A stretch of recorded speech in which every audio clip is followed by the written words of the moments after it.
Hola, ¿qué tal? ¿Cómo están? Bienvenidos a este nuevo capítulo del podcast Destino. Recuerde que es un espacio en donde platicamos de derecho, empresa y de lo mejor, de cómo podemos ser mejores personas. Y en esta ocasión, siguiendo en esta segunda temporada de Destino, en donde estamos platicando sobre justicia digital.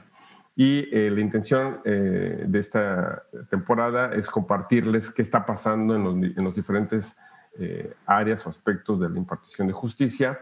Y en esta ocasión tenemos a dos invitadas de lujo porque son juzgadoras en el Poder Judicial de la Federación. Es una juez y una secretaria estoy cuenta de un tribunal colegiado. Y entonces nos van a platicar cuál es su experiencia en materia de la impartición de justicia digital o bien en los nuevos modelos de justicia que están existiendo, concretamente el tema también de la oralidad, y también saber qué ocurre su visión ahora en pandemia, cómo ha estado sucediendo o qué avances han existido derivado de esta situación que nos ha ocurrido. Así es que bienvenidos, muchas gracias por estar aquí presentes, muchas gracias Esperanza, Dulce, por la oportunidad, por este tiempo y siguiendo la costumbre. Muchas gracias a ti, Marcos, por la invitación. Hombre. Gracias, Marcos. Al contrario, es un gran honor para nosotros. Siguiendo la costumbre que tenemos en este podcast, a mí me gusta que las invitadas se presenten, que nos platiquen un poquito de su vida profesional, cómo es que llegaron al encargo importante que ahora les toca ejercer, y también un poco de su personalidad en cuanto a gustos, en cuanto a lo que las hace felices en cuanto a más allá de la impartición de justicia. Yo sé que eso también les da mucha felicidad y que es una responsabilidad importante, pero esas otras cosas que adicionan y que hacen propiamente a la persona, ¿no? Entonces, por favor, Dulce, nos gustaría empezar contigo y adelante es tu tiempo y después pasamos con Esperanza. Nada más para los que nos ven, tu cargo y bueno, ya, lo que nos quieras compartir. Muchas gracias. Sí, claro que sí, por supuesto. Soy Dulce María Hurtado Figueroa, soy secretaria en un tribunal colegiado mixto que está en la ciudad de Aguascalientes. Yo soy originaria de la Ciudad de México. Ahí estudié en la UNAM, tuve oportunidad de estudiar en la UNAM y hace aproximadamente 20 años que radico en la ciudad de Aguascalientes, en la bella ciudad de Aguascalientes que tiene un cielo azul hermoso. Primero comencé en un juzgado de distrito, fui oficial judicial, después fui secretaria durante 8 años y ya tengo 11 años en tribunales colegiados de circuito como secretaria proyectista. Un reto enorme pertenecer a un órgano jurisdiccional mixto porque pues hay que estar al tanto de todas las reformas en todas las materias y muy interesante, la verdad que es aparte de ser un reto, pues todo un compromiso, porque sabemos que somos órgano de última instancia en la mayoría de las ocasiones, entonces pues hay que estudiar los asuntos con mucho, como le gustaría a uno que estudiaran sus asuntos, ¿verdad? Ya en lo personal te diría que tengo una afición por el Twitter, de hecho ahí nos conocimos, Marcos. Y de donde obtengo información que se me hace muy relevante. Y ahora con la pandemia me ha gustado también escuchar podcasts, curiosamente, así que qué bueno que vamos a tener oportunidad de contribuir a esa nueva manera de obtener información. Excelente, muchas gracias, Dulce. Lo que refieres a mí se me hace muy interesante respecto de, al ser un tribunal mixto, demanda, una expertise muy grande, ¿no? Y ahora, que el tema que estamos ocupando es saber de todo y además no dejar partes que van más allá del derecho, ¿no? El tema digital, el tema de otras áreas de expertise que hay que fortalecer. Muchas gracias. Bienvenida. Esperanza, por favor, compártenos. Gracias, Marcos. Bueno, soy Esperanza Arias Vázquez. Actualmente me desempeño como juez de distrito acá en la Ciudad de México. Mi trayectoria jurisdiccional empezó no en el Poder Judicial de la Federación, sino a nivel local, precisamente en Aguascalientes. Yo nací acá en la Ciudad de México y me fui, siendo una chava todavía, a la ciudad de Aguascalientes. Allá estudié la carrera, egresé en 1989 y en 1992 me adherí a las filas del Poder Judicial del Estado de Aguascalientes. Empecé como secretaria de acuerdos de un juzgado en materia civil y en 1995, ya con la creación de los consejos de las judicaturas a nivel local, siendo piloto el Consejo de la Judicatura Federal, se inicia esta nueva forma de seleccionar a los juzgadores y participo en el primer concurso para la selección de jueces locales en Aguascalientes. Entonces resulto vencedora y empiezo a ejercer el cargo. En 1995, en 1999, un año antes, se instala el primer tribunal colegiado en Aguascalientes. Entonces, a mí me llama mucho la atención la justicia a nivel federal. Entonces, brinco o me voy a las filas del Poder Judicial de la Federación en 1999, con el nacimiento de mi hija. Yo llegué al Poder Judicial de la Federación un mes antes de que mi hija naciera. Y me desempeñé como secretaria proyectista, hacedora de sentencias, ¿verdad? Durante muchos años, hasta que pues finalmente me decidí a participar en un concurso para la selección de juzgadores, que fue el primer concurso, y espero que no sea el único, para elegir juzgadoras. Fue el primer el concurso de género que fue en 2019. Así es. Y bueno, resulté entre las vencedoras. Y aquí me adscribieron aquí a la Ciudad de México.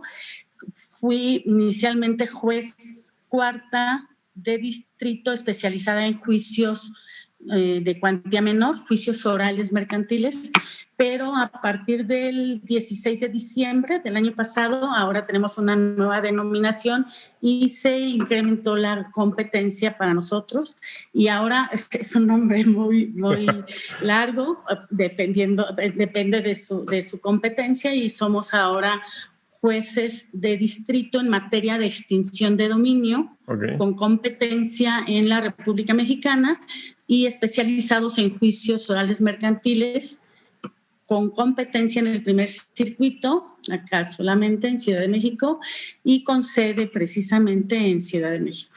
O sea, ya toda esa es la denominación de cargo.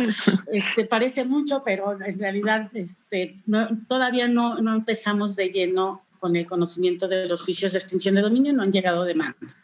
Y la competencia en materia de amparo se limita a los actos derivados de los juicios de extinción de dominio. No conocemos de materia de amparo en general. Solo los derivados de los juicios de la especialidad. Súper especializado. Sí, estamos súper especializados en realidad. Ahora sí es una competencia mixta, pero también limitada, pues, ¿no? Ya se nos abrió un poco la competencia, porque antes éramos solo y exclusivamente de oralidad mercantil, y ahora ya abarcamos la extinción de dominio. Excelente. En lo personal, pues, Dulce me sacó las ganas de participar en Twitter. Si me gusta, ya le digo a Dulce, bueno, ¿cómo le haces para no estar clavada las 24 horas del día en Twitter? Pero sí, me gusta Twitter. Sí, me gusta ver series, ¿no? O sea, sí, me gusta ver la televisión en programas relajados, ¿no? O sea, que sí me proporcionen distracción. Tengo una actividad de bordar, de arte en tapetería, sí, wow. Me gusta. Todo una artista. Pues en realidad eso es lo que me absorbe el tiempo, y en esta pandemia, este encierro, pues ha sido más que nada el trabajo, a partir de que se inició precisamente esta cuestión del juicio en línea, de trabajo a distancia, pues ha sido eso en lo que ocupo mi tiempo. Oh, excelente, muchas gracias, Esperanza. Bueno, yo aquí haré una pausa en el sentido de que nos puedan compartir justamente su Twitter. Yo sé que más de uno que de los que nos escucharán estarán interesados. De hecho, en mi Twitter está justamente, según yo, programado pues, para seguir a gente de mi interés que esté relacionado con el ejercicio profesional, dentro de muchas cosas.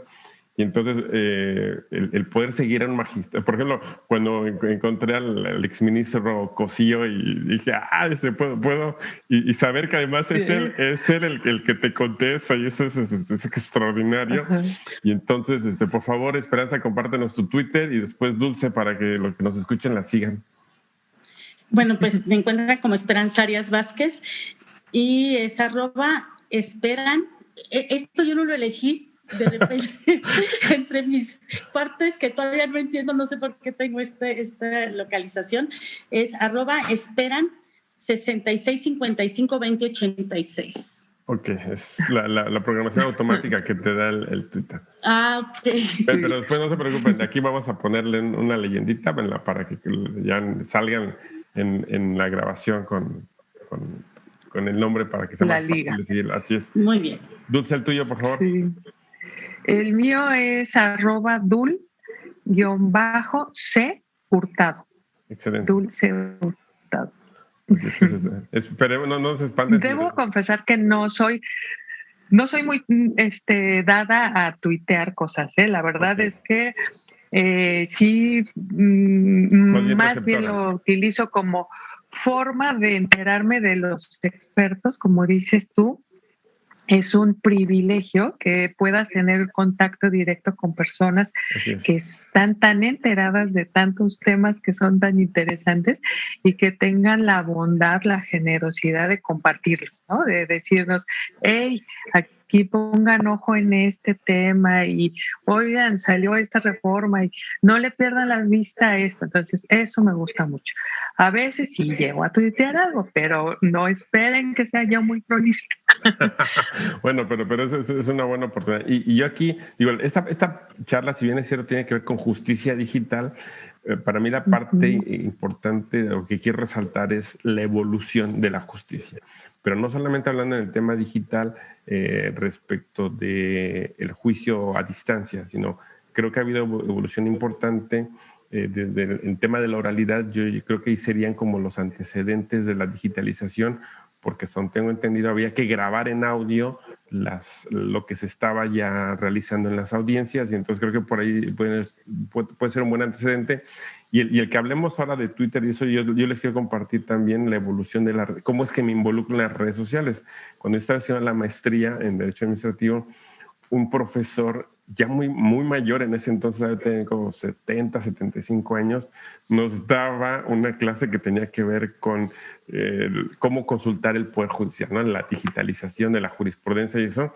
Pues cuando él decía, espérame, tú me vas a hablar de redes sociales, se me hace como que no era congruente, ¿no? Y él hablaba de la importancia de tener Facebook en ese entonces, estoy hablando de hace como 8 o 10 años, y decía, miren, yo estaba negado, yo no quería hacerlo, y decía, miren, anteriormente, si queríamos conocer a los amigos de nuestros hijos, bastaba con que les dijéramos, tráetelos, invítalos a comer, y hacías aquí una reunión, y listo, ¿no?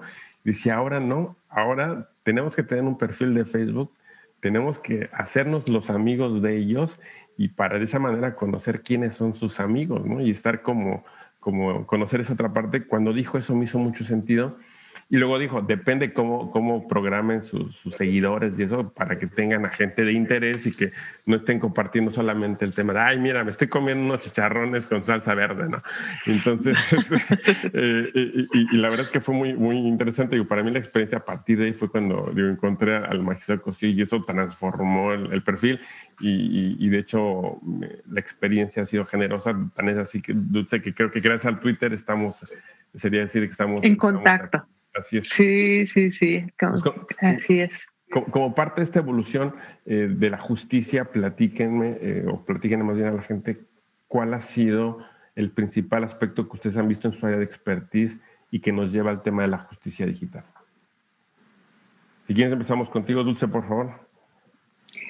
En la relación en un tribunal colegiado con el juicio en línea tal vez es menos dinámica que en un juzgado de distrito.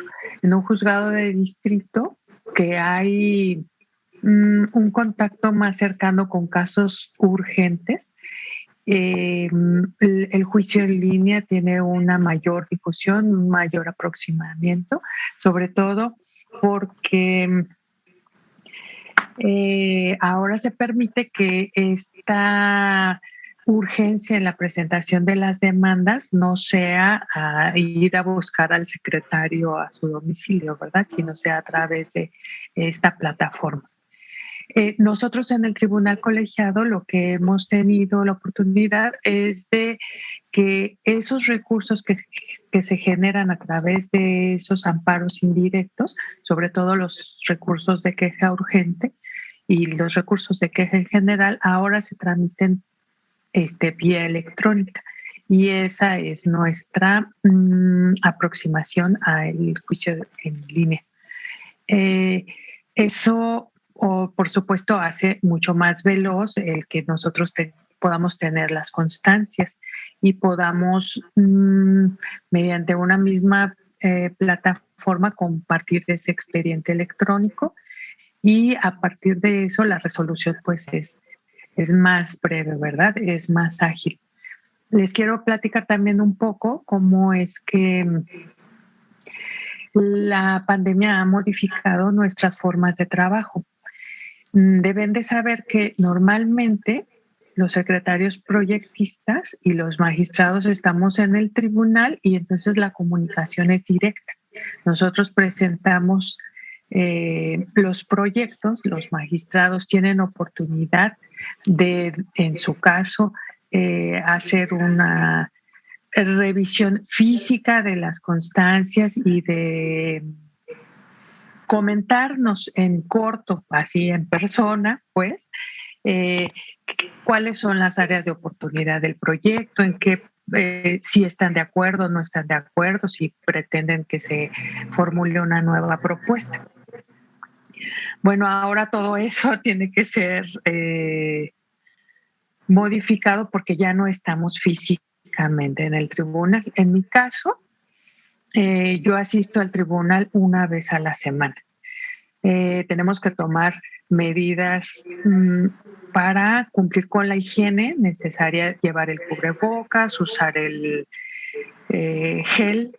Cada que ingresamos a las instalaciones se nos toma la temperatura y ya podemos ingresar a laborar. Tenemos un horario que no es el horario habitual. Nosotros antes no teníamos restricciones para entrar al tribunal. Si queríamos llegar muy temprano, si éramos muy madrugadores, podíamos estar ahí a las 7 de la mañana, irnos a la hora que nosotros quisiéramos, porque la jornada, o sea, laboral, sí tenía un horario, pero no había una restricción para que si tú querías continuar ahí pudieras hacerlo. Ahora no, ahora la mecánica implica que nosotros tenemos que programar nuestra asistencia al tribunal, tenemos que ingresar con un código QR, que es el que detecta nuestra presencia en las instalaciones del tribunal. Y pues hay una capacidad reducida, o sea, el que yo vaya una vez a la semana se debe a que solamente puede estar una tercera parte del personal en el tribunal. Obviamente el día que yo asisto, y ya les comenté que la jornada es reducida, pues hay muchos pendientes de los cuales ocuparse, ¿verdad? Así que estamos, la adrenalina a todo lo que da, correr, integrar los expedientes, las firmas electrónicas. Ahora los engroses, retomo la mecánica. Los magistrados anteriormente tenían una sesión en la sala que está especialmente destinada para eso en el tribunal colegiado. Uh-huh.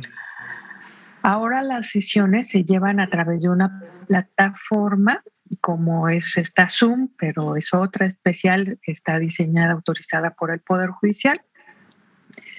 En nuestro caso, no todos los tribunales colegiados funcionan así, pero en nuestro caso, todos los secretarios podemos entrar a esa misma sesión y presenciar la discusión de los asuntos en el momento en que está sucediendo. Así que si hay alguna variación a la propuesta que originalmente se presentó o los magistrados tienen que hacer énfasis en que un criterio ya va a ser, este es el criterio que adoptamos, todos los asuntos de este tipo se van a resolver de esta manera, por ahí nos lo comunican, ¿no? Entonces yo aquí voy a cada uno de los... Te voy a hacer una pequeña interrupción, no, por lo siguiente. Lo que estás diciendo me llama mucho la atención. Uno, porque dices, eso es justicia, yo le llamaría así, justicia digital. No es en el juicio en línea como tal, pero hay justicia digital porque los magistrados están discutiendo. Pregunta, ¿estas sesiones las puede consultar, las puede ver los justiciables o solamente sí. es a nivel... Mira, en el momento en que sucede la sesión, tendrían que pedir autorización para estar presentes en la discusión. Ya nos ha pasado, ya hay personas que han solicitado estar presentes en la sesión, en la discusión del asunto, para saber desde ese momento cómo se resuelve. Entonces tienen que hacer una solicitud y en la sesión participa una compañera que es la coordinadora técnica administrativa. Esa coordinadora técnica administrativa es la que se encarga materialmente de distribuir las invitaciones, de tener lista la plataforma, de verificar que el audio esté correcto para que la grabación, que también se hace, quede pues en las mejores condiciones, ¿verdad? Para después ser consultada. Los magistrados, en mi caso, son muy cuidadosos de no mencionar datos personales para que la edición del documento sea la mínima posible. A veces de repente se escapa un dato, entonces la coordinadora técnica está atenta para que en ese minuto se tenga que hacer la edición. Y después estas sesiones sean consultables por quien quiera verlas. Hay un apartado en la página del Consejo que se llama Videoteca de Sesiones, y en ese apartado tú puedes consultar las sesiones de todos los tribunales colegiados de todo el país y están ordenadas por circuito, por órgano jurisdiccional y por fecha. Es Entonces, como el Netflix jurídico. Exacto, haz de cuenta. Este es este asunto donde estaban discutiendo X tema y que ya nada más sale el reporte en los periódicos locales. Bueno, pues si quieres ver cómo se desarrolló la discusión, puedes consultar esa biblioteca de sesiones. Genial. En la sesión también está eso en nuestro tribunal. Nos vamos rotando los secretarios proyectistas la función de dar fe de la sesión, ¿sí? Okay. Nosotros en esa ocasión, cuando nos toca estar dando fe, aparecemos a 4, ¿sí? Bien. No nada más en el listado de los secretarios presentes, sino ahí sí ya nos dan opción de tener video y audio.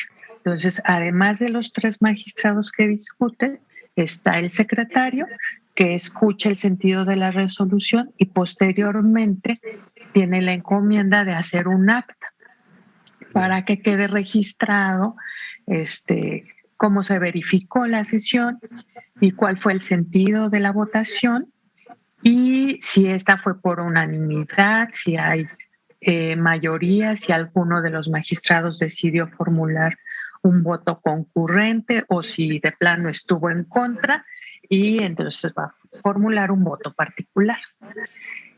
Y en el caso del tribunal donde yo estoy adscrita, los magistrados al final de la sesión suelen hacer un repaso de los sentidos, ¿sí? Okay. Porque bueno, finalmente son varios asuntos los que se están viendo y entonces para que en el último momento ya todos estemos sincronizados y sepamos el asunto 1, este fue el sentido y la votación fue de este modo, se hace un repaso, los 3 magistrados y el secretario, y con eso, bueno, si no hay algún otro asunto que tengan ellos que discutir, con eso culmina la sesión.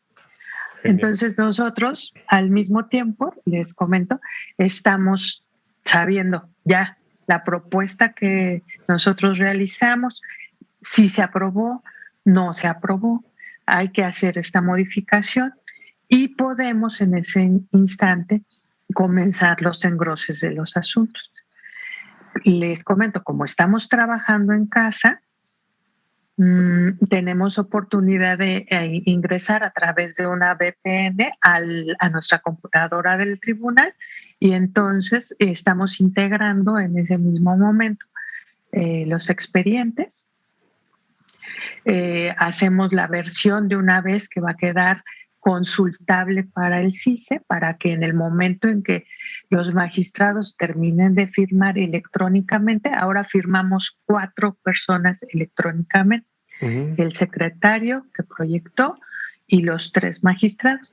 Y después de eso es que la versión pública de la sentencia ya es consultable para las partes. Okay. Tenemos un plazo de 10 días para hacer eso, entonces las personas que estén pendientes de sus asuntos a lo mejor no han recibido materialmente la notificación por parte del tribunal o del juzgado, pero pueden consultarlo, o sea, no tienen también que trasladarse a las instalaciones del tribunal para consultar el expediente, sino que a través de el CICE pueden consultar.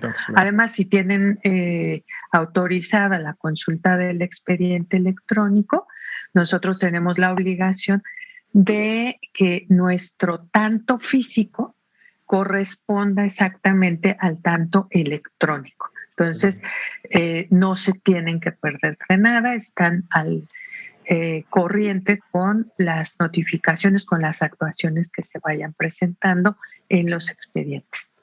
Excelente. A ver, si con eso les he dado una idea de cómo estamos funcionando actualmente.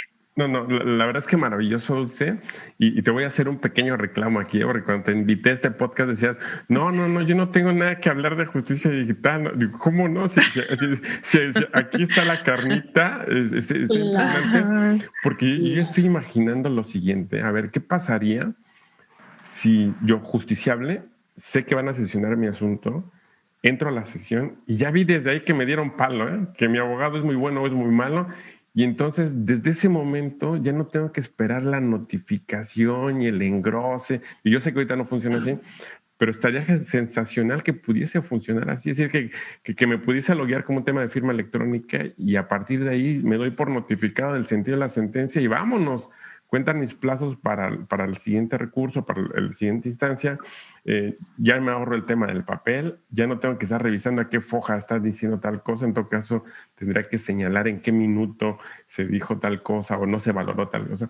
Y a mí me hace que podemos avanzar mucho en ese tema de la justicia pronta y expedita, que es algo de lo que nos quejamos los que estamos de este lado y que ahora, digo, mi experiencia, que yo tengo más asuntos en el tema del Tribunal de Justicia Administrativa, el Tribunal Federal de Justicia Administrativa, quiero platicarles una experiencia, porque ahorita que te escuché, a mí me da mucha esperanza y me emociona, porque sería padre tener una plataforma, digo, soy honesto, no he entrado a esta biblioteca que refieres, en donde pudiese entrar por temas, por fechas, y que de alguna manera a lo mejor ya... Esa clasificación. Sí me gustaría hacer una precisión, Marcos, para que no se quede el auditorio con la idea de que a partir de que escucha la discusión, puede empezar un plazo para su siguiente decisión en su estrategia de defensa. No, o sea, tenemos que esperar, o sea, lo que ganamos, sí, como bien dices, es que sabemos desde ese momento en que se discutió en qué sentido se resolvió. Muchas veces la discusión bueno, a lo mejor omití un paso que es muy importante de compartirles a los escuchas. Las propuestas de trabajo, ¿sí?, que cada magistrado elabora, un día de la semana se listan. En el caso del tribunal, normalmente se listan los días viernes.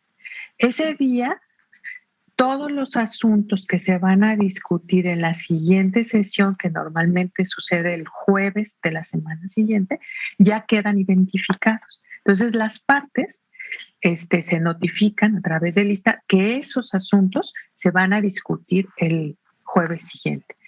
Ese día que se listan los asuntos, los magistrados intercambian sus propuestas de trabajo, sus proyectos, ¿sí? Entonces, cada magistrado se queda con los proyectos de los otros dos integrantes del tribunal.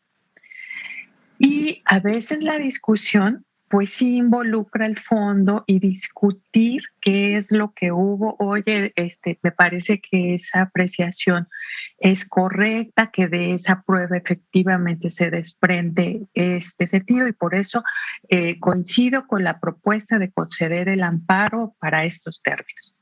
A veces la discusión del asunto es simplemente decir que están de acuerdo con la propuesta y que conocen el sentido, ¿sí? O sea, que dicen, estoy de acuerdo con la propuesta que propone conceder o negar el amparo o sobreseer. Entonces se darán cuenta de el sentido, pero el contenido no sucede como en la corte. Hasta el final, que ya tenemos el engrose, podemos conocer todas las razones. Sí, eso es lo que me interesaba aclarar, perdón. Me parece genial porque además les voy a platicar cuál fue nuestra experiencia hace un par de años aquí en Quintana Roo en un tema similar. En la ley la ley orgánica del Tribunal de Justicia Administrativa, Federal de Justicia Administrativa, ya contemplaba la obligación de hacer estas sesiones públicas y además hablaba el tema de subirlas a una plataforma digital. Y no ocurría creo que más bien por la fuerza de la costumbre de que nunca se había hecho así. De repente hubo un asunto que fue desfavorable y que hubo necesidad de pedir esta grabación. Resulta ser que no existía, ¿no? Entonces, eso generó un parteaguas, porque recuerdo que nos acercamos con la visitada del tribunal y decimos, es que la ley dice que hay que hacer excepciones. Y recuerdo que la visitadora se enojó, la verdad es que sí se enojó, decía, no, pero es que, decía, yo no entiendo cómo es que eso está en la ley, ¿no? Y además no tenemos dinero para armar casi como un set de televisión, y entonces eso no va a pasar, ¿no? Y entonces nosotros, pues un poco preocupados, diciendo, pero la ley está ahí, ya lo dice, ¿no? Bueno, eso derivó un juicio de amparo, se ganó el juicio de amparo, se regresó, el efecto de la sentencia fue justamente que se realizara la discusión, se realizara la sesión pública, se subiera a una plataforma digital, y de ahí surge el canal en YouTube del Tribunal Federal de Justicia Administrativa, por lo menos de la Sala Regional aquí del Caribe, ¿no? Y entonces, hasta ahí yo estaba feliz y excelente, y que llegamos a la parte de, van a sesionar nuestro asunto, lo vemos, y solamente fue un tema así yo entiendo, porque es nuevo, mucha rigidez de los magistrados, y fue así de, bueno, se propone validez de este asunto, y todos, o sea, sin comentarios, y entonces... Aprobado, aprobado por unanimidad. Te quedaste así como, ¿de qué se trató? ¿Por qué me dijeron que no? Exacto. Sí. Entonces, que la verdad nosotros esperábamos pues, la discusión y a ver porque además ahí en esperaban un juicio tipo los que nos presentan en la televisión, ¿no? En las películas gringas, ¿no? Sí, la verdad, o sea, y porque además para nosotros era paradigmático, pues porque en la sala nunca había habido una discusión pública, nunca, ni siquiera presencial, ¿no? Claro. Y entonces, de hecho, aquí en Confianza, pues, subimos yo dije, es que ahí no hay cumplimiento de sentencia porque no hay discusión, nada más dicen a favor, y no, al final el criterio del colegiado es, no, ya pedimos mucho con que se publicara, a nuestra consideración se discutió públicamente y listo, ¿no? Entonces, creo que hay un área de oportunidad importante y pues, sin duda es un avance, es un gran avance, y entiendo también la responsabilidad y estos mitos de yo como juzgador dar un criterio, decir algo, hasta qué punto me puede comprometer hacia otros temas, ¿no? Pero sin duda es un avance, me parece sensacional y creo que hay ahí como inclusive carnita para, digo, yo desconozco cómo es integrar la plataforma, pero creo que sí podría ser como un detonante de aligerar inclusive estos trabajos, estos temas en donde muchas veces, pues por ahí hay una tesis que ya no está actualizada y haces una demanda en donde hay criterios que están súper superados o concretamente en cierta región ya está muy tratado ese tema y que podrían ahorrarse tanto los tiempos los abogados como ustedes como juzgadores para el efecto de sentenciar. Pero bueno, a mí se me hace extraordinario, creo que sin duda creo que es la semillita que puede detonar muchos avances en área digital, ¿no? Fíjate que cuando la ley de amparo se reformó en el 2013 y ya contemplaba la posibilidad de que las discusiones fueran públicas, mi sorpresa mayúscula fue ver la sala del pleno vacía. Yo pensé que iban a estar abarrotadas escuchando porque precisamente ibas a tener oportunidad de conocer desde el momento de la toma de decisión cuál fue el sentido. Y no, la verdad es que ha sido una herramienta poco utilizada. Así es. Ahora, te voy a decir, cuando en algunos tribunales se pide que se anuncie, incluso cuando estábamos antes de pandemia, que se anuncie quién es el interesado en entrar a la sesión pública. Y eso, quieras o no, propicia que la discusión los magistrados traten de exponerle, aunque sea brevemente, ¿sí?, por el porqué de su postura. También el día que fue esta participación en la sesión virtual de una persona interesada en escuchar la discusión, los magistrados tuvieron la consideración de no quedarse de acuerdo con la propuesta, sino de decir un poco, este es el contexto, este asunto se originó de esta manera y la propuesta de trabajo es esta, ¿sí? Y ya los otros magistrados que no son los ponentes, un poco dijeron, sí estoy de acuerdo por esto, sí estoy de acuerdo por lo otro, y me parece que se da un mínimo de satisfacción a la persona porque ya escucha a la persona, ¿sí? También estoy consciente que si todas las personas quisieran asistir y todas quisieran que eso sucediera en la discusión, pues serían sesiones larguísimas, ¿verdad? Claro. Pero bueno, es una herramienta que ahí está y que me parece que es muy útil. Sí, y sobre todo para el justiciable como tal, ¿no? Si tú a tu cliente como abogado le entregas una sentencia larga, se va, o sea, es más, dicen, dime, perdí o gané. O sea, yo ni siquiera si es validez, si es nulidad, si me das el amparo. A ver, nada más dime, perdí o gané, punto, ¿no? Entonces, esta herramienta creo que podría ser de mucho interés para agilizar o el acceso a los justiciables más allá que a los abogados, ¿no? Esperanza, cuéntanos por favor ahora un poquito de tu lado cómo va el tema, digo, en esta misma dinámica de la justicia digital, cómo ha sido tu experiencia, que además, si quiero no dejar de señalar esta parte que a mí se me hace muy loable y que ahora caigo en cuenta más, el que hayas ganado el concurso, dentro del primer concurso de género, y que ahí sí nos puedes también platicar como antecedente, porque si no luego se me va a ir, eso que tanto equilibró los números. Digo, para mí es admirable tener a dos mujeres como impartidos de justicia y que yo sé que antes era bien poquito el número de mujeres como titulares de tribunales o de juzgados. Entonces, que nos platicaras un poquito ahí, creo que vale mucho la pena, es cómo equilibró este concurso y que además fue una decisión creo que muy acertada por parte del presidente, es el presidente de la Corte también, ¿no? También quien decide el del Consejo y el de la Corte. Perdón, de la Corte, cómo funciona este concurso, y de ahí pues que nos platiques el tema también del avance digital. Sí, bueno, en relación al concurso, desde hacía más de un año, yo creo que por ahí creo que fue el 8 de marzo de 2018, cuando precisamente el presidente de la Corte, que a su vez es el presidente del Consejo, pues prometió un concurso solo para mujeres, ¿no? Para la selección de juzgadoras. Esta promesa la hizo no el actual presidente, sino el que ya no está, el anterior, ajá. El anterior, y fue hasta 2019 que el ministro presidente Saldívar pues hizo realidad esa promesa, y sale en agosto, si mal no recuerdo, de 2019, la convocatoria exclusiva para mujeres.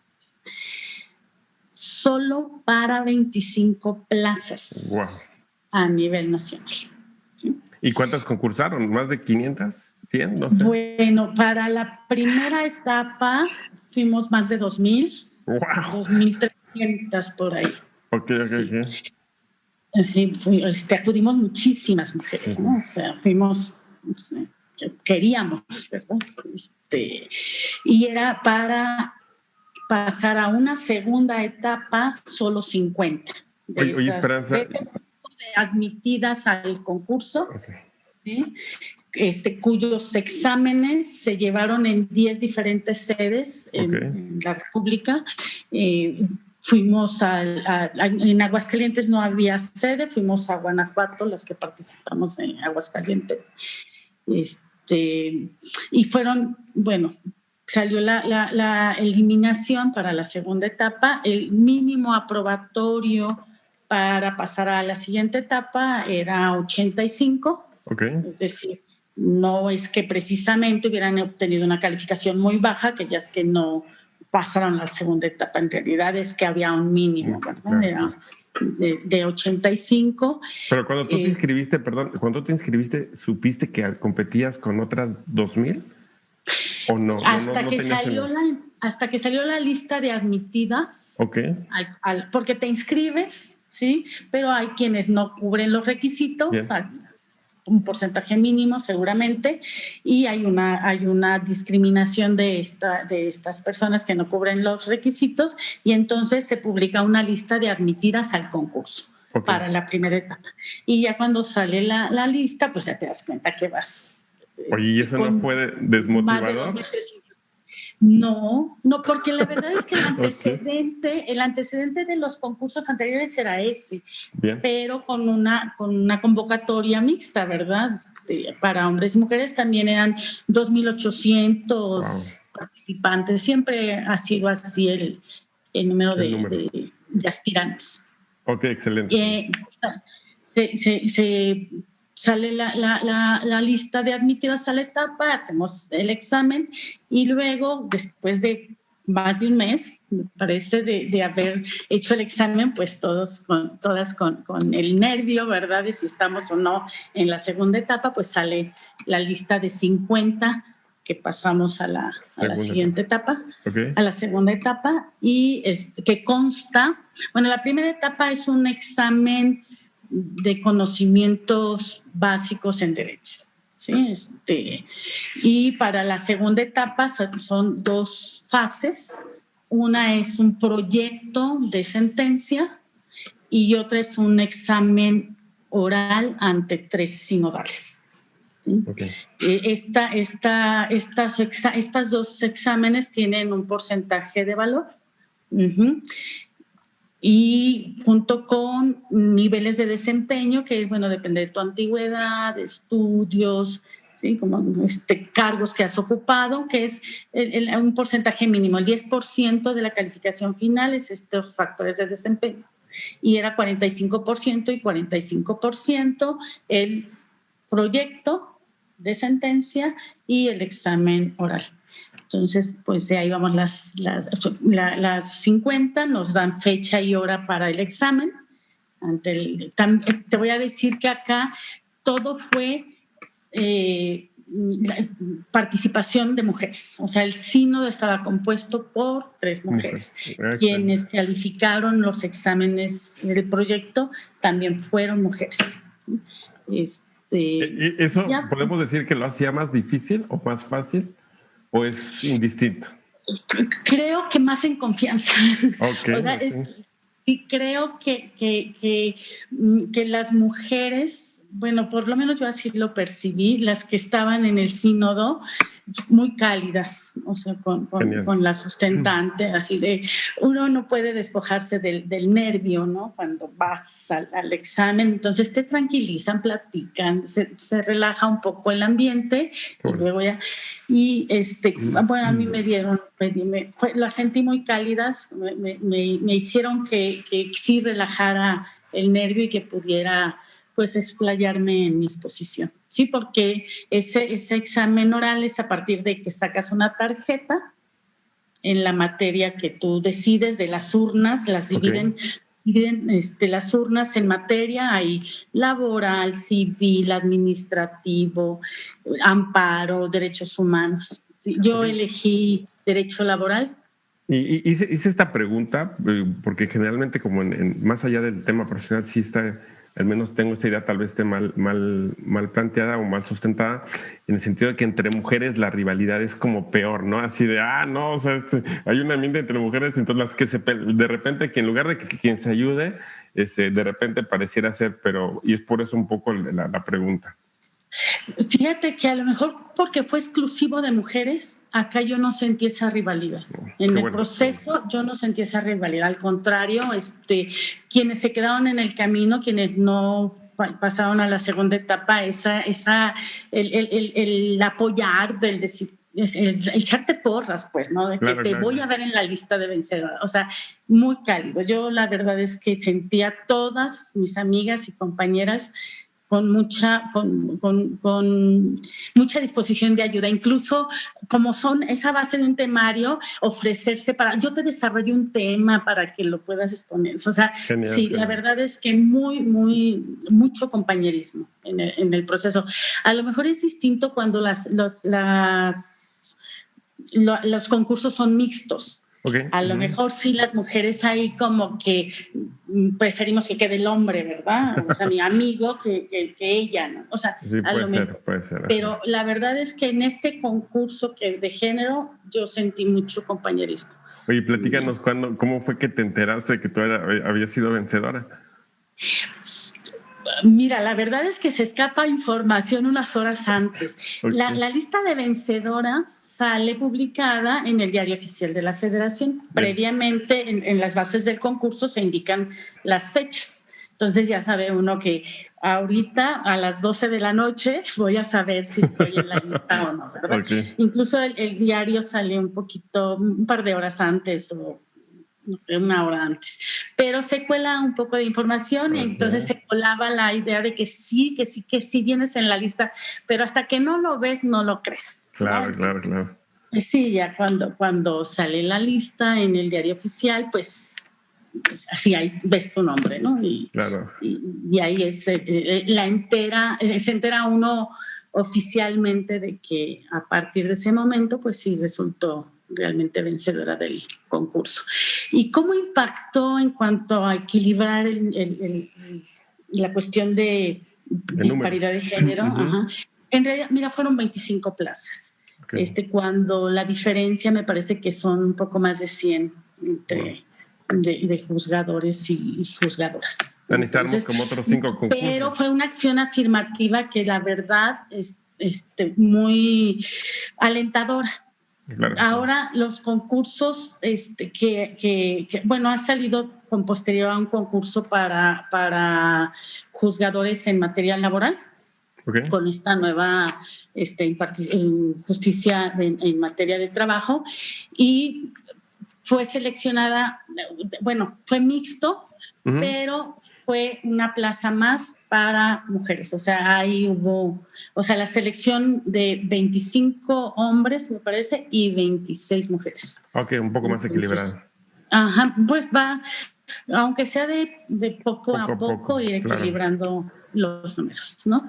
Sí, y ahorita está un concurso para magistrados, para la selección de magistrados, y pues el mismo número de plazas para hombres y para mujeres, porque antes los concursos eran mixtos y eran 25 plazas, y si quedaban 22 hombres y 3 mujeres, pues así quedó. Y ahora no, ahora sale dirigido a tantos números de plazas para hombres y tantos números de plazas para mujeres, ¿no? Y creo que eso sí va a lograr pues poco a poco. Claro, no. El equilibrio.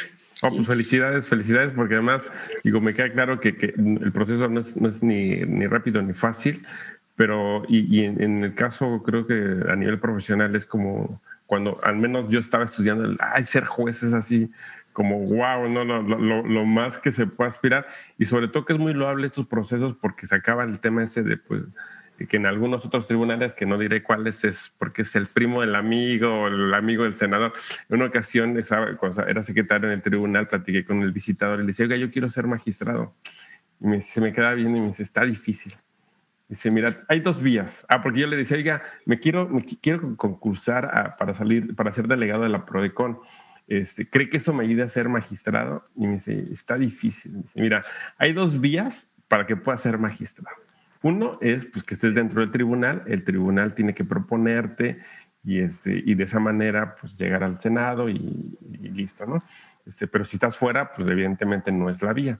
Y la otra, pues, es que conozcas a un senador, a un gobernador, y si no tienes a eso, pues, pues está difícil, ¿no? Entonces, la conclusión fue que en ese tribunal está difícil, y entonces estos concursos, esos trabajos creo que reivindican mucho, dan mucha fortaleza, y además ahora con este equilibrio de género creo que es extraordinario. Muchas felicidades, Esperanza, y pues bueno, que sigamos ahí avanzando en este tema. Ahora sí, platícanos un poquito de justicia digital. Sí. Bueno, me llamó la atención al principio que hablabas de el juicio oral, de la oralidad. Yo quiero dejar así claro que justicia en línea o juicio en línea no es sinónimo de juicio oral. ¿Sí? Okay. Son 2 cuestiones distintas. ¿Sí? El juicio oral es la manera en que se desarrollan las etapas dentro de un procedimiento. Y el juicio en línea, la pretensión es que todo se lleve a través del proceso mismo, se lleve a través del internet, ¿no? de las plataformas disponibles para ello. Desde la ley de amparo vigente a partir del 3 de abril de 2013, ya se incluyeron algunas disposiciones que dan la posibilidad para tramitar el juicio de amparo exclusivamente en línea. Son unas cuantas disposiciones por ahí desperdigadas en la ley de amparo en materia de notificaciones y de trámite y de presentación de promociones, demandas y solicitudes a través del portal en línea del Consejo de la Judicatura. Esta es, de manera muy incipiente, la primera regulación que encontramos en el Poder Judicial de la Federación, del juicio en línea, pero en realidad no se desarrolla, o sea, está ahí muerta. Yo en realidad no conocí antes la tramitación de una demanda de amparo en línea. Seguramente quienes estuvieron desde entonces en juzgado de distrito sí la vieron, a lo mejor muy escasos números, pero sí se siguió el trámite. Y fue hasta pues la llegada del virus que provoca la enfermedad de COVID que se empieza a ver en serio la necesidad de implementar el juicio en línea. Nosotros salimos a suspensión de labores derivado del virus a partir del día 18 de marzo de 2020. Ya vamos a tener un año. Wow. ¿Sí?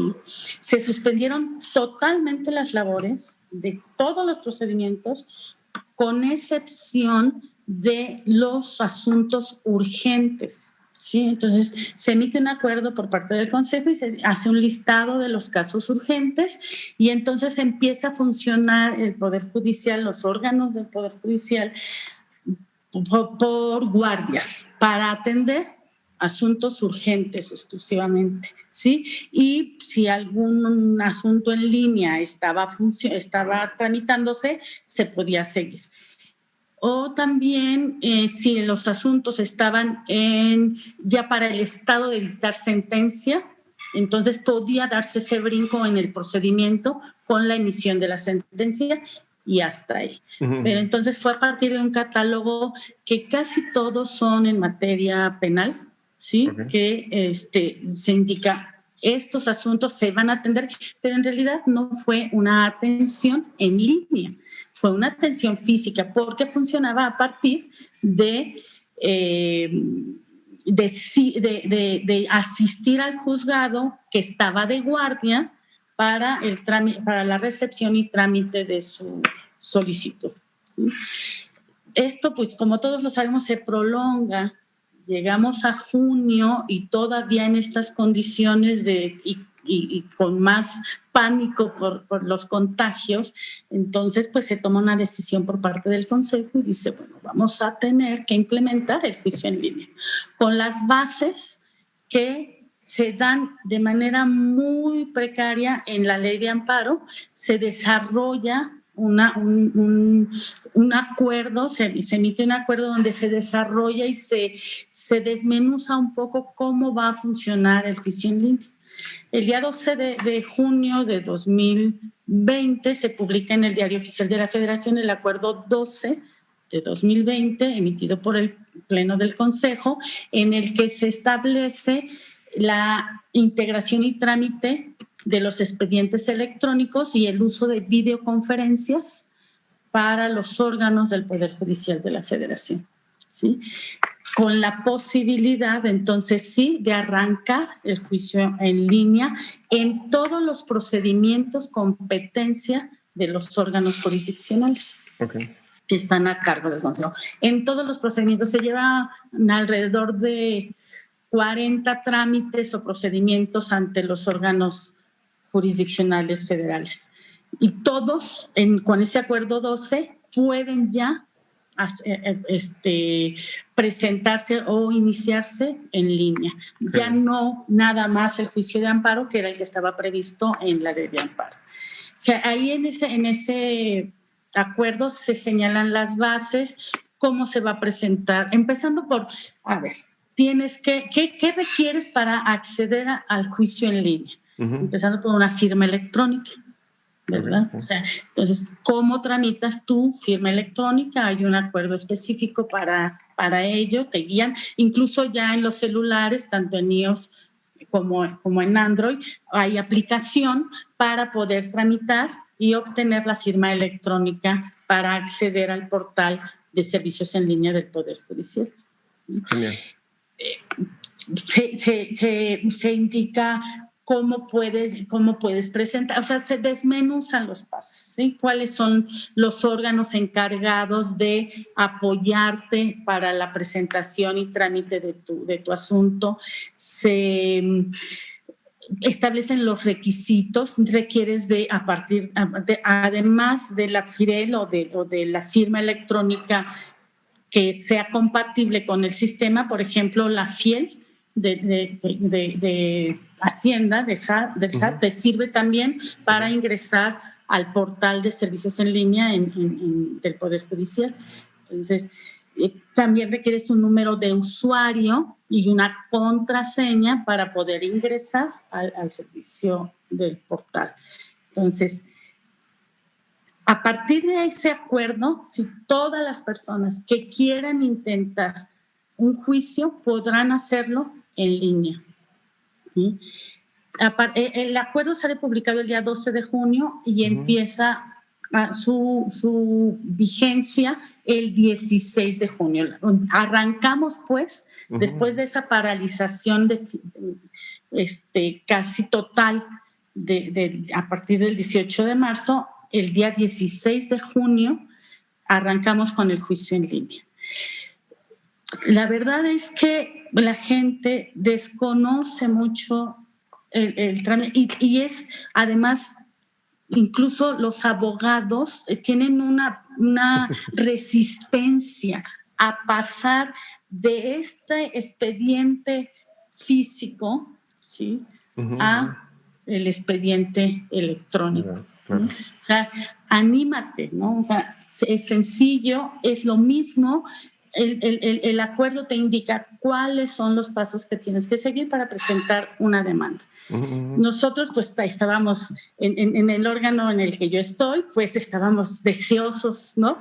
Me acuerdo que el día 16 de junio estábamos, hay una oficina de correspondencia común donde se presentan las demandas, y esa oficina de correspondencia común electrónicamente, ¿sí?, nos asigna, de acuerdo al turno, a qué juzgado pertenece esa demanda, qué juzgado va a conocer. Nosotros en Ciudad de México somos 6 juzgadores de esta especialidad. Okay. Y para que te des una idea, entonces llega una demanda, la pasan al juzgado primero, a la siguiente segundo, o sea, es por turno. ¿Sí? Entonces, pues todos estábamos esperando la demanda electrónica, y cuando llega, me acuerdo que yo tengo 6 secretarios, ¿sí? Okay. Me acuerdo que decían, no, yo la acuerdo, ¿no? A ver, no, vamos a ver esto, porque bueno, había que aplicar las reglas del acuerdo 12, y hermano al acuerdo 12 está el acuerdo 13, donde se establece, a ver, quisiera ser clara, el 12 establece la cuestión técnica del juicio en línea, ¿sí? Cómo usas la herramienta tecnológica y demás. Y el acuerdo 13, ahí nos habla qué asuntos, ¿sí?, con qué particularidades se van a tramitar, y ya establece la cuestión procedimental jurídicamente hablando. Okay. ¿Sí? Entonces había que atender los 2 acuerdos para emitir el correspondiente proveído inicial de esa demanda. Entonces, bueno, pues entre todos estudiamos la demanda, que será bueno incluir. Ahora me doy cuenta que fue mucho lo que impusimos en ese acuerdo inicial. Queríamos explicar todo, ¿verdad? Y además teníamos tiempo, ¿no? Claro. Entonces funcionamos del 16 de junio al 2 de agosto de esta manera.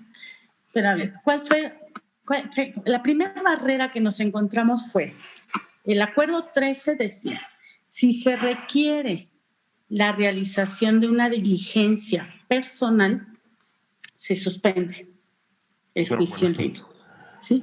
Y pues, ¿qué crees? Pues el emplazamiento es personal, ¿no? Así es. O sea, llega la demanda, la admites, ordenas el emplazamiento y suspendíamos.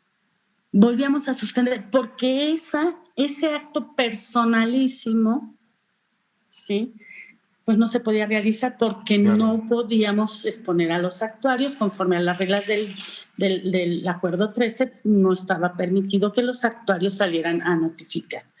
Que era ahí un poco como contradictorio o paradójico más bien, pues porque finalmente digo, si tú estás presentando tu demanda con una firma electrónica, se entiende que si te notifico, pues es como el tema del buzón tributario del SAT, ¿no? Entras con tu firma y después no puedes alegar que no fuiste tú, ¿no? Entonces, son creo que en estos temas los principales enemigos somos nosotros mismos como abogados. Es decir, les platico un poco mi experiencia con otros procedimientos que tienen que ver con la Procuraduría de Defensa del Contribuyente, que son como muy accesibles o muy amigables, en el sentido de que puedes solicitar una queja a través de un correo electrónico, mandas la fe. Ahí está así como el otro extremo, porque mandas la firma digital, la escaneo y ni siquiera es electrónica, y solo como que en caso de duda, sí, a ver, necesitamos comunicar directamente al contribuyente para saber que realmente solicitó el servicio, y se avanza, la verdad es que muy, muy bien. Y a mí algo que me sorprendió mucho y que después me daba un poco de risa, es decir, como estamos en un mundo de locos, porque cuando se abre aquí en el Tribunal de Justicia Administrativa estas posibilidades también que digitales que se han intentado, mucho fue ese tema. Por ejemplo, yo decía, antes tú ibas al tribunal físicamente y te decían, ¿y qué cree, abogado? No está autorizado. O su autorización es en términos amplios, ¿no? Entonces no le puedo decir, no puede hacer. Dice, y ahora por teléfono están dando informes y no hay manera de que acrediten que la persona que está hablando realmente sea quien dice eso. Entonces puede hablar Juan y preguntar por un asunto de Pedro y sin problema le están dando informes, casi como un nivel de notificación.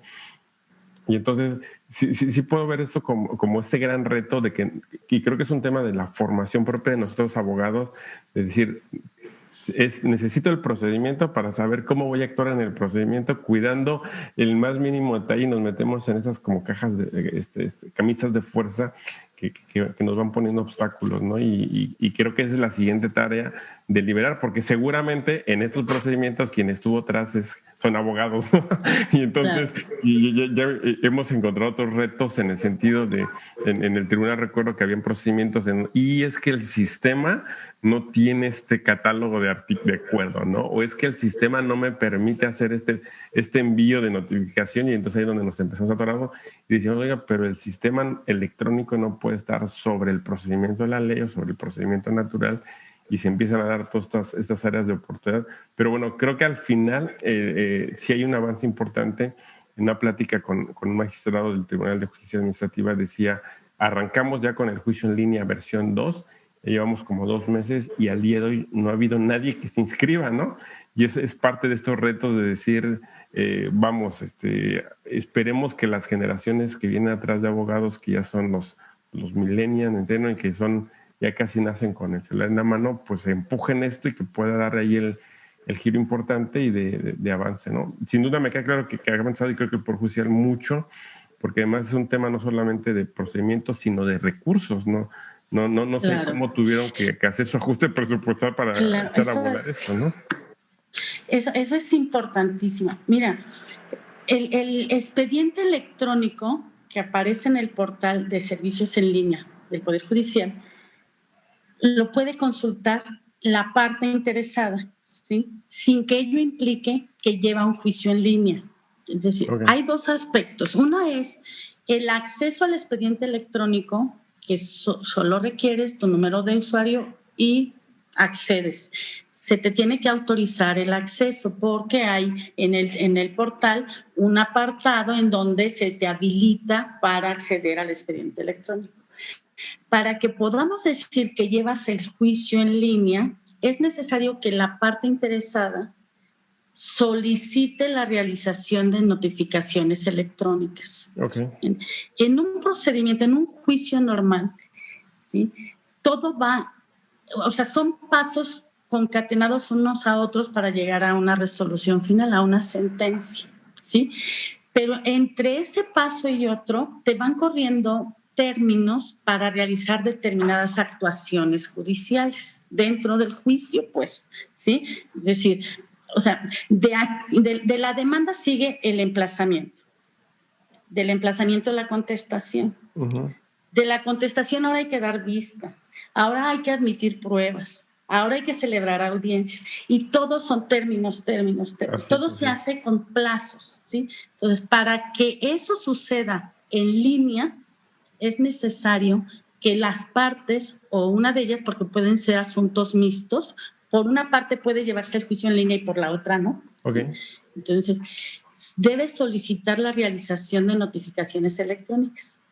Una vez que solicita la realización de notificaciones electrónicas y se autoriza, porque debe haber un acuerdo expreso donde se solicita, y entonces se ordena en ese acuerdo, donde se autoriza la notificación electrónica, expresamente se indica que se autoriza, y entonces en ese expediente específicamente se habilita un apartado de notificaciones electrónicas en el portal. Y a partir de ahí, pues empiezan a correr plazos, ¿me explico? A partir de que surten efectos las notificaciones, empiezan a correr plazos. Entonces, mientras una parte o mientras un litigante no solicite las notificaciones electrónicas, no hay juicio en línea para esa parte. Puede consultar el expediente electrónico, pero no avanza el juicio. Claro, ¿sí? Entonces, ya te imaginarás que estuvimos desde el 16 de junio hasta el 2 de agosto con poquititos asuntos en línea, nuevos asuntos, pero se paralizaban al admitir la demanda y ordenar el emplazamiento porque pues, la disposición dice no actuaciones personales, ¿sí? Diligencias personales, ¿no? Entonces, paralizábamos, ¿sí? Y a partir del 3 de agosto, con un acuerdo 21 de 2020, ¿sí? Se reanudan los plazos, ¿sí? Se levanta esa suspensión en todos los juicios de los que se llevan en el Poder Judicial, ¿sí?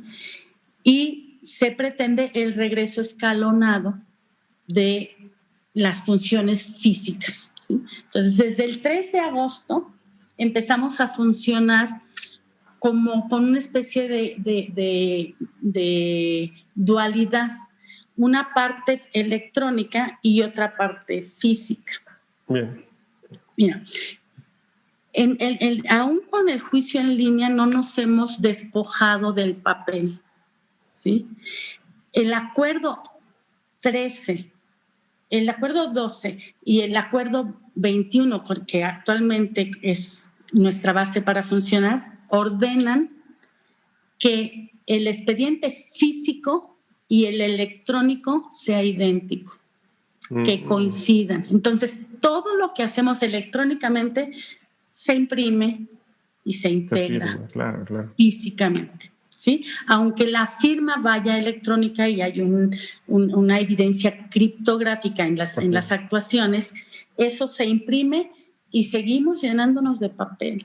O sea, hay una barrera en realidad. O sea, a lo mejor es que no hay la confianza de que, pues bueno, confío en que no se va a alterar el sistema y de que mi juicio va a ser ese. No se va a alterar. Claro. Y en verdad debemos confiar. Mira, cuando se hacen todos los acuerdos del día de diferentes juicios, se suben al portal y se publica una lista de acuerdos, ¿sí?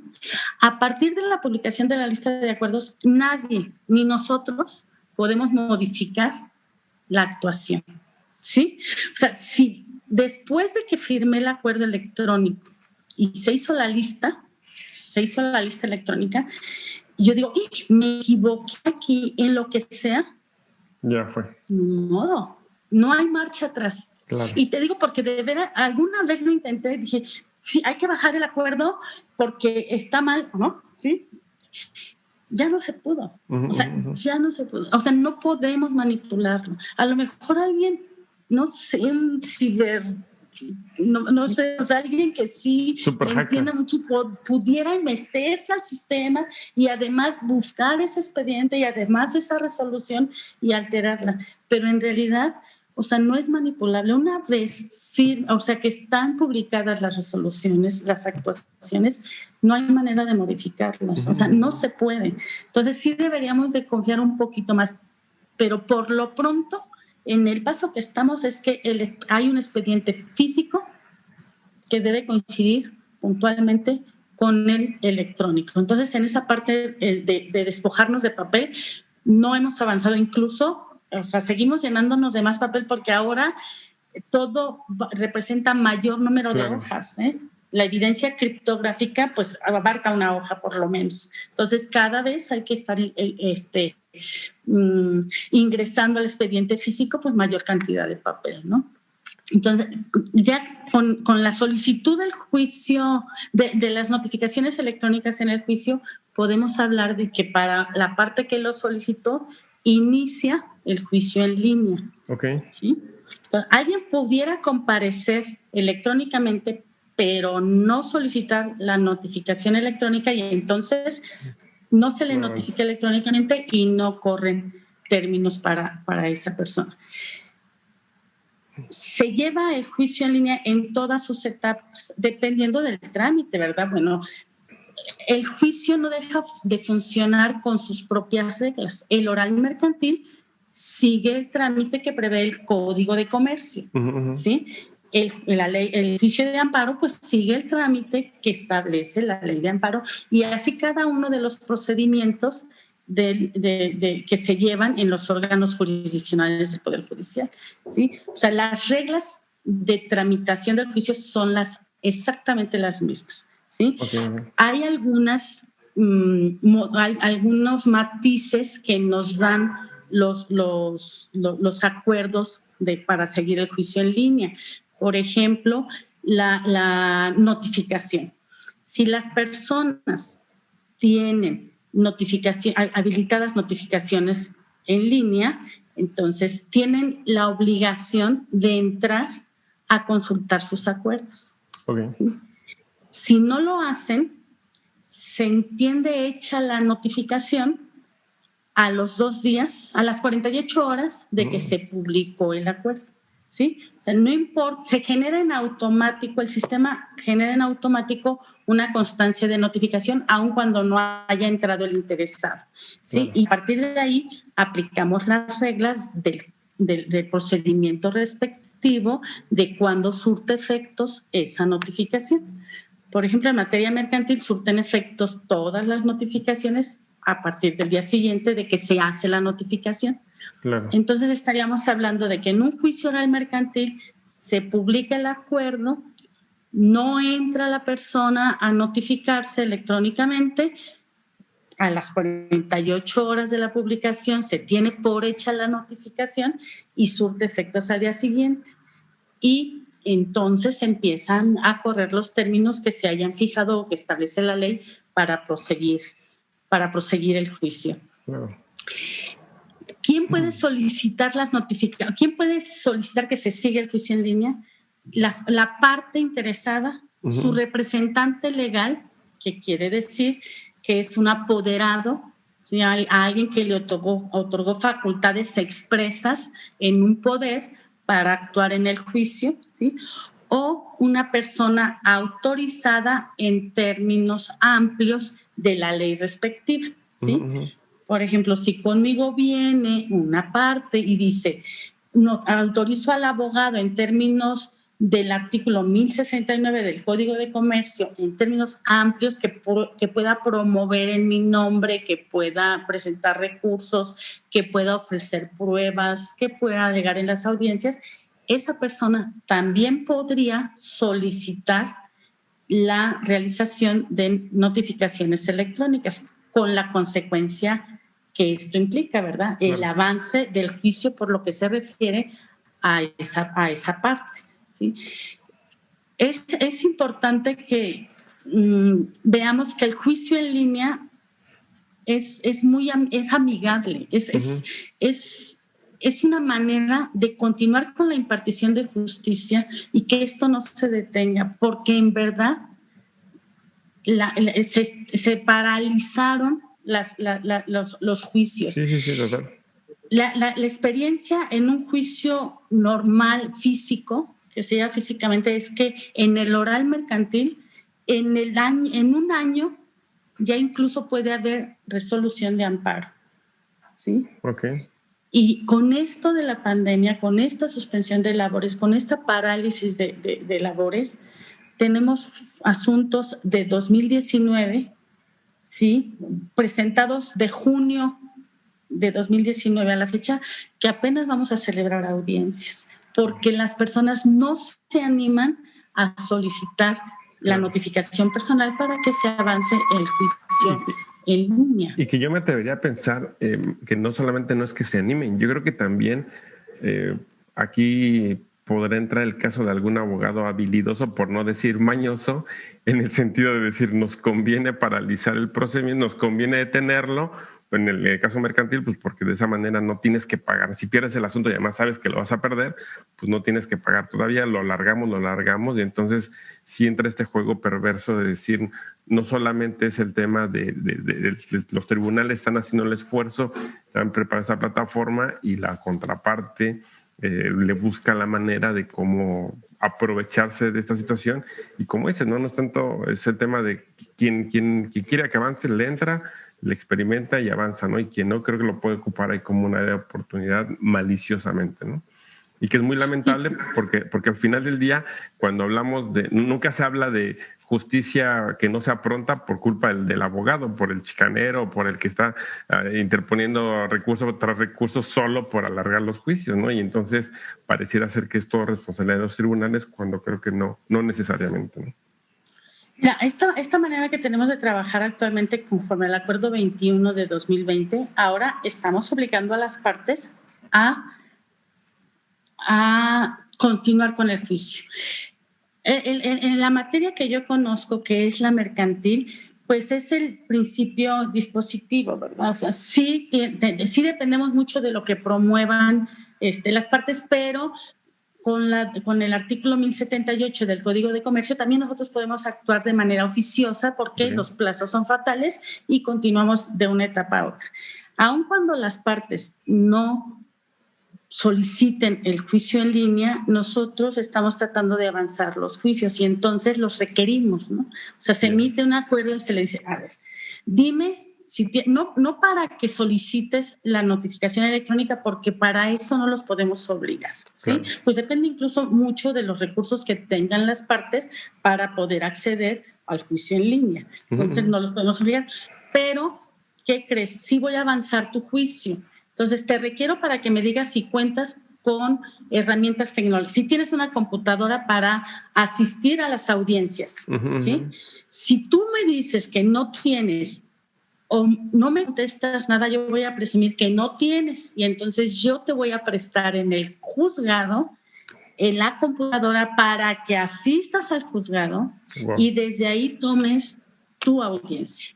¿Sí? Entonces, sí es una manera, o sea, el acuerdo 21 sí prevé toda esta situación, ¿verdad? O sea, ciertamente estamos trabajando con personal reducido.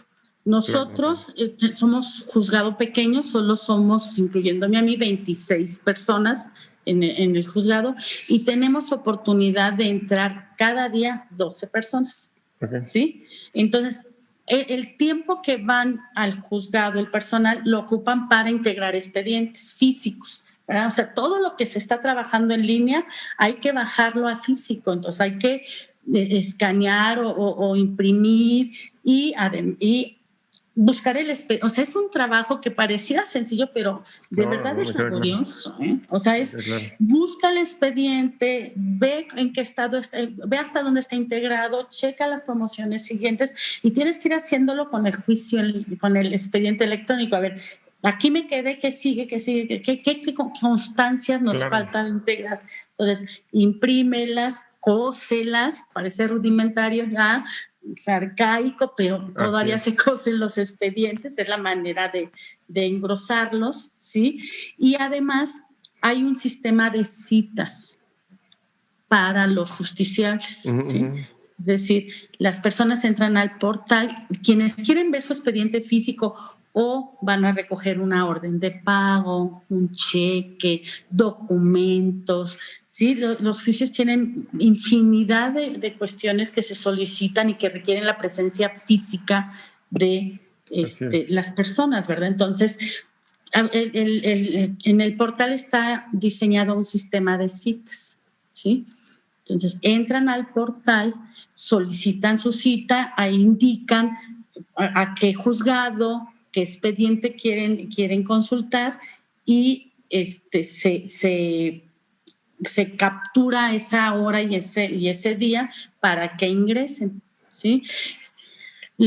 Hay quienes mediante promoción nos dicen, me tardaron 10 días, la próxima cita, voy a ir a hacer esta actuación que tú me estás requiriendo, pero hasta tal fecha que me dio cita el portal.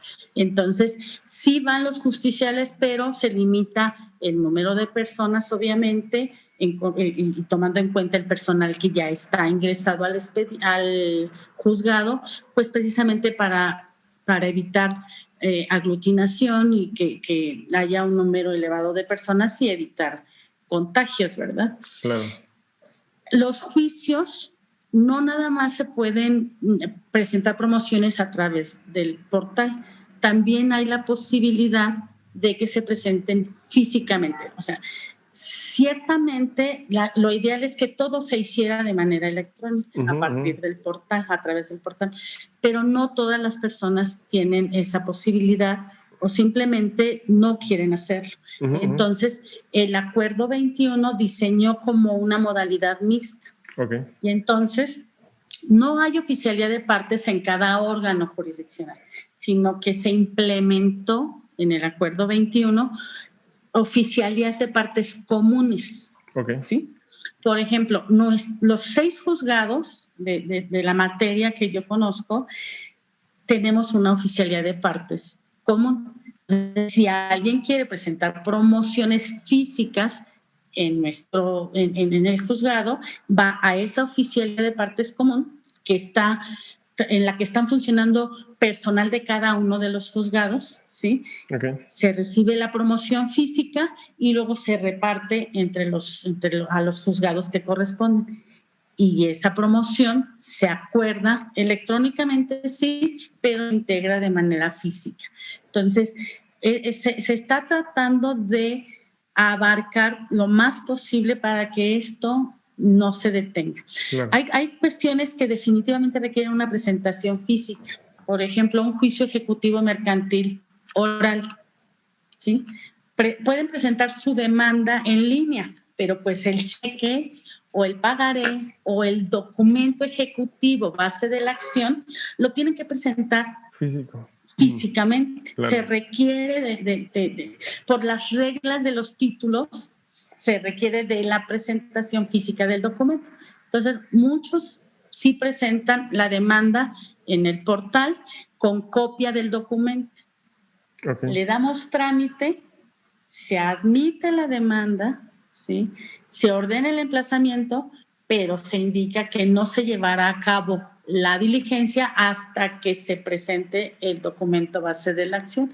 Y eso lo hacen precisamente en la Oficialía de Partes Comunes. Entonces ya una vez que tienen su avanzado su juicio, ya caminaron en la presentación de la demanda, van a la Oficialía de Partes y presentan el documento fundatorio para que entonces sí se pueda ejecutar esa diligencia inicial, ¿verdad? Entonces, el juicio en línea, yo alguna vez tuiteé que de veras, o sea, los invito a que sí acudan a él porque es amigable, o sea,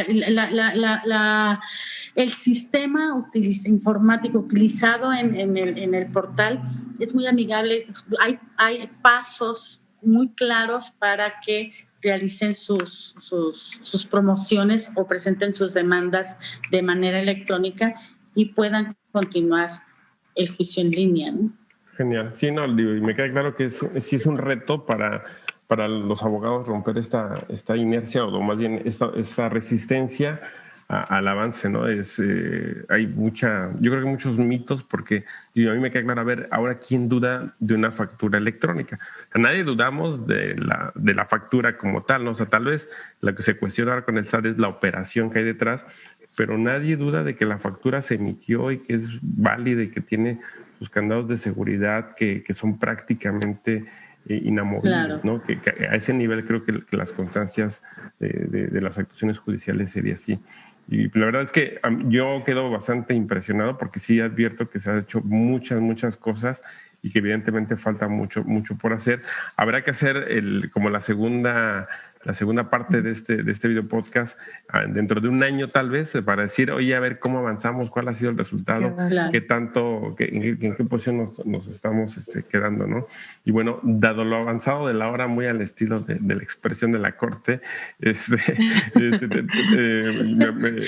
les diría, tendríamos que hacer un corte aquí de la plática, pero nada más sí me gustaría quedarme como que nos pudiesen resumir así ya para concluir, ¿en dónde ustedes advierten que estamos? Es decir, en una escala de 1 al 10, que es donde nos gustaría estar la justicia digital.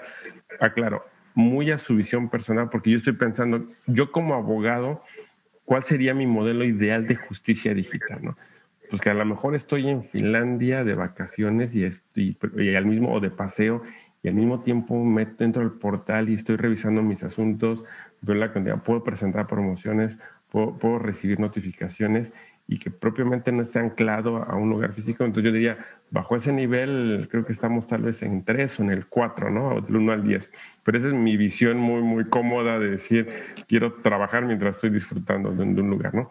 Bajo su visión, ¿en dónde creen que nos encontramos y a dónde les gustaría que acabara el tema de la justicia? Y inclusive en su trabajo, es decir, que yo estuviese sentenciando o analizando un asunto tal vez como a ese mismo nivel, tal vez un poco como idílico, de fantasía ahora de mi parte, pero que ustedes creen, bajo su visión, bajo su experiencia, para también un poco fijar hacia nuestros amigos que nos escuchan qué tanto nos falta, ¿no? Dulce, por favor. Pues la invitación es a que utilicen la plataforma, porque evaluar el nivel en el que estamos, yo podría decir que es muy bajo. ¿Qué es lo que yo veo? ¿Cuántas demandas se presentan electrónicamente? Es la excepción, es una minoría. Entonces, es una labor compartida. Una parte, el Poder Judicial ya montó una estructura, una plataforma. Ahora hay que darle uso, hay que darle operatividad, y eso no se puede hacer sin la colaboración de los justiciables. Entonces, esa invitación que hace Esperanza, yo también la comparto, que quitémonos el miedo, y si no, hay que preguntar. Afortunadamente, creo que la disposición del personal de los órganos jurisdiccionales es mucha. ¿Cómo te ayudo? ¿Cómo lo facilito? ¿Qué necesitas? ¿Qué te puedo explicar? ¿Cómo te lo...? A ver, aquí hay una computadora. Eso es un aspecto que es importante destacar. El Consejo se ha preocupado en dotar de una computadora donde las personas que hacen citas para ir a consultar expedientes podrían consultar ahí mismo su expediente electrónico. Entonces, reconocer una realidad innegable de este país, que es no todos tenemos acceso a lo mismo, a estos instrumentos que nos permitirían acceder a la justicia digital. Yo te los facilito. Ahí hay una computadora a la que tú podrías ir y hacer uso, y así de ese modo acercarte. Pero ahorita mi percepción es que es muy poca la utilización de esas plataformas. Genial. Esperanza, por favor. Sí, comparto la opinión de Dulce. Es muy baja la demanda que se tiene del juicio en línea. En realidad la actuación es mínima. Y hay resistencia de propios y extraños. Bien, yo te voy a comentar algo. A mí, cuando estábamos en trabajo físico, me pasaban el proyecto de sentencia junto con el expediente, y entonces revisaba y hacía anotaciones en el proyecto, y las correcciones que yo consideraba que se... Cuando empezamos con esta modalidad, ¿sí? Yo trabajo a distancia todo el tiempo. Todo el tiempo. Yo no voy al juzgado porque le quito un lugar a alguien que tiene que ir a hacer un trabajo físico. Claro. Entonces, pues imagínate que yo mandaba a alguien para que recogiera el proyecto y el expediente, porque yo decía, ¿cómo lo voy a revisar electrónicamente? Y ahora, o sea, es una maravilla. O sea, me mandan por el correo el proyecto y estoy, o sea, directamente hago mis anotaciones y las correcciones. Sí, o sea, es una verdadera maravilla. Es cosa de animarse. Así es. Y te digo propios y extraños porque, mira, por ejemplo, cuando se presenta una demanda de amparo, si puede hacerse vía electrónica la demanda de amparo. O sea, el justiciable presenta su demanda electrónica y nosotros integramos y pretendemos la integración de un expediente electrónico para vía amparo, para mandarlo. Y luego el colegiado nos dice, mándame el expediente físico, ¿no? O sea, requieren del expediente físico para poder emitir. O sea, ahí está el electrónico, o sea, accede, o sea, tú tienes la posibilidad de acceder al expediente electrónico de esa demanda de amparo y resolver. Pero entonces hay pues es romper con maneras, o sea, de siempre, pues, o sea, de esa manera hemos venido funcionando por años, por siglos, podría decirse. Claro, o sea, claro. Es de verdad, o sea, romper con todo eso. Entonces sí es muy bajo por nosotros mismos al interior del Poder Judicial. Hay resistencia y entonces poco a poco ya tenemos que irnos adaptando al manejo del expediente electrónico. Y por otro lado, pues están los justiciables, ¿verdad? Que es poca la demanda que tienen para acceder al juicio en línea. O sea, en realidad es mínima. Te voy a decir que se suspendieron nuevamente las labores a partir del 5 de diciembre y se reanudaron apenas ahora el 18 de febrero. Okay. En ese lapso de poco más de 2 meses también se paralizó todo, pese a que ya estábamos caminando en el juicio en línea, o sea, es una diferencia abismal el trabajo que estamos haciendo ahorita con el que hicimos estos 2 meses, pese a que ya estaba bien entrado el juicio en línea, ¿no? Entonces, sí nosotros respondemos como Poder Judicial a las solicitudes. Claro. Entonces, si no hay demandas, si no hay solicitudes por parte del justiciable, pues nuestro trabajo no se ve reflejado, ¿verdad? Entonces, sí, mínimo no me atrevo a calificar porque seguramente a lo mejor no tengo todo el panorama para poder asignar un número, pero sí es muy bajo, el juicio en línea. Y aquí aspiro a que todo sea en línea. O sea, de verdad, mira, recién salió el acuerdo 1 del 2021 del Pleno del Consejo, donde prolonga esta manera de trabajar al 30 de junio. O sea, de aquí nos vamos hasta medio año, ¿no? ¿Sí? Y créeme que yo espero que a partir del 1 de julio podamos seguir trabajando en esta modalidad.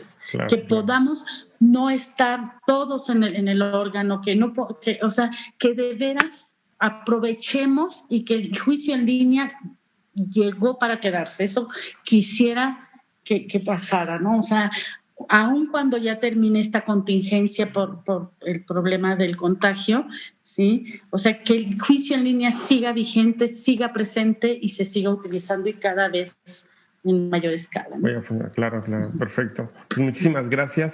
Reiterando, dado lo avanzado la hora, la verdad es que ha sido una charla muy, muy nutrida. Yo me voy muy alimentado respecto de la actualización y la gente que nos está escuchando seguramente igual. No me queda más que agradecer su tiempo, su disponibilidad para poder grabar este podcast y bueno, decirle a nuestros amigos que por favor, si usted es abogado, anímese a usar los juicios en línea. Si ustedes son justiciables y tiene un abogado, dígale que le entre al juicio en línea. Y si usted trabaja en un tribunal, pues también úselo, que al final del día creo que todos ganamos en este tema de la justicia en línea para efecto de pues que cumplamos este principio constitucional que particularmente los litigantes somos muy quejumbrosos en el que la justicia sea pronta y expedita, pero acabamos de escuchar que también depende de nosotros. Muchas gracias por acompañarnos en este podcast y estamos pendientes para la próxima edición. Hasta luego.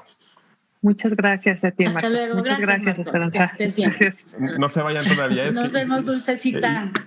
Pero nada más 5 minutos porque le quiero reiterar un poco de reproche a Dulce, porque decía, oye, es que yo no tengo nada que hablar, va a ser una charla súper corta y no, viene casi nos aventamos. Luego ya no me callabas, ¿verdad? nos Dulce, mira, Dulce siempre va a enriquecer. Sí, O sea, siempre, de verdad, siempre te vas a llevar algo de lo que ella exponga. Siempre, invariablemente. Aunque estés de manera informal en una reunión, dices, ¡hey! Mira, Dulce. O sea, ella sabe todo. Sí. Y la verdad es que Dulce, yo la admiro mucho, siempre la he admirado y muchas gracias. La quiero mucho. Sí. Pero no, el amor ese cariño no es mutuo.